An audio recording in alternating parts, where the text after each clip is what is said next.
Welcome to This Explainer. Today, we're doing something really special. We're embarking on a totally transformative, 2-week historical and spiritual pilgrimage. We're going to be tracing the actual geographic path where Jesus of Nazareth carried out his historic mission. Let's dive in. You know, as our guide Bob reveals, this journey isn't just some dusty tour of ancient history. Not at all. It's actually this physical, momentum-building experience designed to fundamentally deepen our understanding and faith. It's an ancient spiritual discipline meant to show us exactly what the world was like during Jesus' time, literally pulling the past directly into the present. So here's our roadmap. We're going to follow this geographical and chronological path, exploring Jesus' ancient world, preparation in the wilderness, a ministry in Galilee, the family on mission, final days in Jerusalem, and we'll wrap up with sacrifice and resurrection. All right, part 1, exploring Jesus' ancient world. Let's dive right into the landscape where this entire story begins. Right off the bat, we need to completely reframe a super common myth. When we think of Bethlehem, a lot of us picture this modern commercial inn with, a glowing no vacancy sign.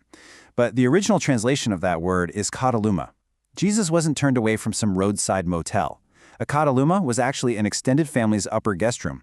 And because of the massive census going on, that guest room was simply already occupied by other relatives. Makes a lot more sense, right? Moving on to part 2, preparation in the wilderness. This is where testing and identity really takes center stage. It's amazing how the extreme physical landscape literally mirrors the intense spiritual journey here. Down at the Jordan River, Jesus' baptism was all about securing true identity. And one of the pilgrimage participants actually experienced this powerfully, renewing his own identity in those exact same waters. But right after that high, Jesus was led straight into the desolate Wadi Kelt for 40 days of fasting and profound testing. Our guide Bob physically struggled just hiking this steep canyon, having to lean on prayer just to put one foot in front of the other. For the folks on this trip, feeling that physical exhaustion really illuminated how spiritual power sustained Jesus out there in the wilderness. Okay, part 3, a ministry in Galilee. This whole period is defined by an amazing rhythm of healing and wholeness. Now, what's incredibly interesting here is the very specific rhythm of life Jesus modeled at a place called Tabgha. He didn't just grind nonstop until he burned out. Actually, he modeled this deliberate cyclical sequence. First, resting and observing the Sabbath with his community. Then, peaceful abiding. And only then, out of that place of deep rest, engaging in fruitful work. It's a brilliant rhythm that creates true, sustainable momentum. And that fruitful work? It primarily looked like healing, restoring the broken and bringing what's called shalom, which means the absolute wholeness of God's kingdom right down to earth. And during this pilgrimage, participants reported actually experiencing this kingdom healing firsthand. In one super emotional moment, a participant named Austin was visibly shaking, overwhelmed by a spiritual presence. Later on, the group prayed for a man named FTI who had this severe neck pain. And get this, they reported that the pain completely vanished. Just incredible. Which brings us to part 4, the family on mission. It's right here that we see the formation of a totally new kind of community. So let's talk about the concept of oikos. Standing right there in the actual, confirmed archaeological remains of Simon Peter's home in Capernaum, the group learned how first-century houses were built. They were very inward-focused, centered around a private courtyard to protect the extended family. That's the oikos. But Jesus intentionally took this cultural norm and flipped it totally inside out. He transformed this closed-off protective unit into a welcoming, spiritual family on a mission, constantly pulling in the lost, the outcast, and the broken. But to build that missional family, he needed true disciples. Out on a wooden boat on the Sea of Galilee, Jesus actually tested Simon Peter. He gave him objectively terrible midday fishing advice. He told a professional, highly successful fisherman to cast his nets into the deep water during the exact wrong time of day. Why would he do that? Well, to prove that true discipleship requires moving past just being a helpful friend who serves when it makes logical sense and becoming a follower who submits entirely to his authority. Peter did submit, and it resulted in literally the catch of a lifetime. Following Peter's massive confession of faith way up north in Caesarea Philippi, the whole group hit this turning point of absolute surrender. Jesus deliberately set his face toward his ultimate destiny. As he rode down the Mount of Olives, making this highly symbolic entrance on a donkey as the prophesied Prince of Peace, throngs of traveling pilgrims were singing the Hallel Psalms. And even in those tense, final moments, he never stopped his mission, doing things like miraculously restoring sight to a blind man at the pool of Siloam. Now we're into part 5, Final Days in Jerusalem.